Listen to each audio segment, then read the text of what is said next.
Hello, brothers and sisters in Heart Dwells family. I received the Lord, and I immediately began hearing him speaking. Good morning, Jesus. What is on your heart? Jesus began, War is imminent. But if my people pray and plead for my mercy, things will be forestalled. I need my brides giving everything for this right now. Every sacrifice, every prayer, every intention. This is not my will for the world or this nation. It is the evil one who knows his time is short, who's inciting this haste and pushing these two nations, which are more like two agendas to bring about his reign. These two nations are just puppets and pawns in order to fulfill his will by starting WWIII, which will indeed commence the tribulation and my coming for my brides in the rapture. Pray, pray, pray, beloved ones, like never before.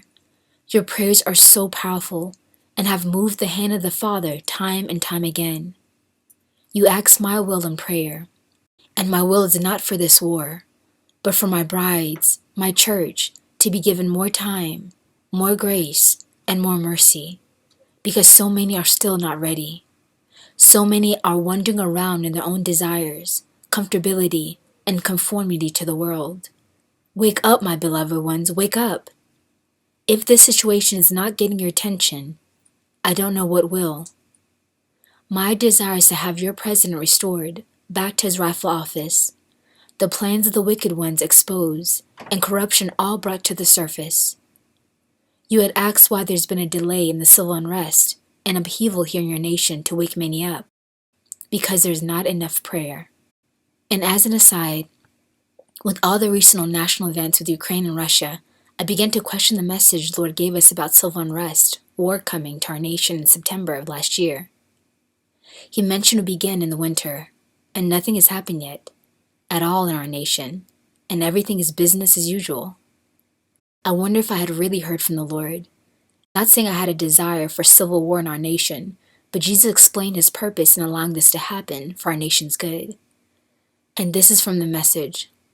This will be a dark winter for your nation. I intend to do what I promised by exposing Biden and removing him from office. Although there are casualties with any transition of power, I never intended it to be this way. The deep state will even be surprised by the anarchy and the unrest they themselves won't be able to contain or handle. I want you to pray, my beloved brides, for those who want to take justice in their own hands and not wait on me. There's so many of them who are zealous but walking their own wisdom and will be the ones easily killed and cause the most damage to the masses. I have a strategic plan in mind, going about this, but Satan will incite these souls out of anger, impatience, and bitterness in their own hearts to move on their own to incite violence and rhetoric that will be harmful to many who follow their ways. Pray for the many patriots who are willing to fight for liberty in your nation, that they would wait on my timing and my ways of doing things.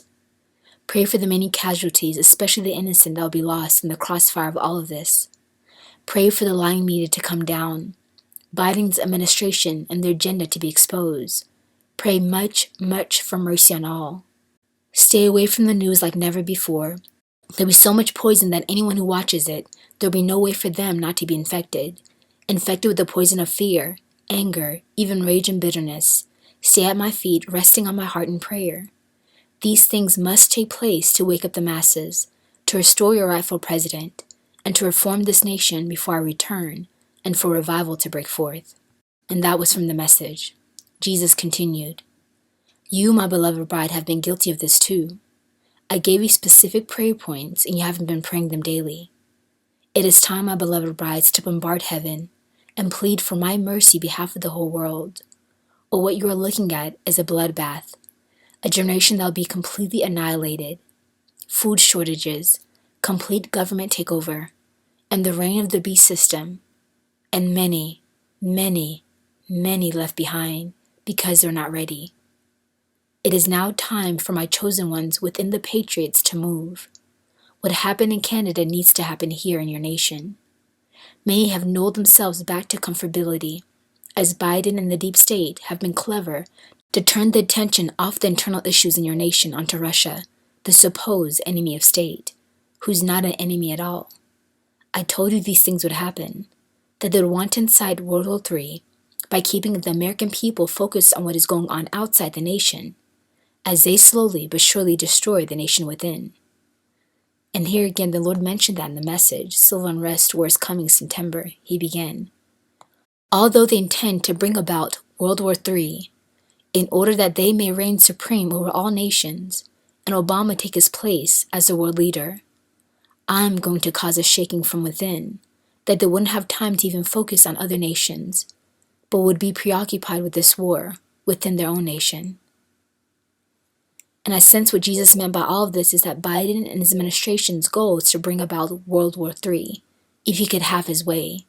He would lead us into a war, then everyone in our nation would come together in patriotism, and the focus would be on a nation that has now become our enemy. Obama would become world leader over the UN, and once the war begins, which they planned, it would be devastating. However, since they have planned the war, they will quickly restore our government and infrastructure a lot sooner than anyone could possibly do, and rise to be victors in all of this, and be praised by world leaders, therefore setting the stage for the New World Order, and Obama rising to the ultimate power of all nations. That is something Jesus told me to declare as well. So you see, family, that is the agenda of Biden being president. He's a puppet being used to fulfill the bigger picture of the New World Order agenda. However, the Lord is going to use the situation to turn this on them, what they never expected. Because in order to implement the New World Order, they must get the people's trust and support. This uprising will toss Biden to and fro, as many began to lose their trust and support for whom they thought they voted in. And again, this was from the message in September. Jesus continued, "It is time for you to pray, that many would awaken from their slumber, that zeal for their nation, their liberties and truth would consume them, and to no longer allow this nation to be taken down so easily. Pray that patriots would rise up and begin to protest with great fervor. I will be with them, anoint them, and give them great influence. Pray that the grip of the elite and deep state on your nation will be loosened, and the strings at which they're using to puppet Ukraine and Russia to start war would be cut. Pray for mercy, mercy, mercy, that these escalations would be utterly diminished, and both governments and both nations would back down, and the evil and wicked intentions of the corrupt in both nations would be exposed and purged. I do not want war. If my people pray, this can be delayed. Pray and offer your intentions in Lent for this one thing. It is now life and death, freedom or captivity, destruction or mercy. It is up to you, my brides, if you would pray." And that was the end of Jesus' message. I'll be doing a video with the prayer points after this, so all can download the prayer sheet and use it to pray daily. Jesus is so right. I have been slack about praying for these intentions He gave us in September to back up those who would use to protest and bring about liberation in our nation. Let's get on it, brides, and pray like never before, that for the sake of His sorrowful passion, the Father would have mercy on Ukraine, Russia, on us, and the whole world. God bless you, family.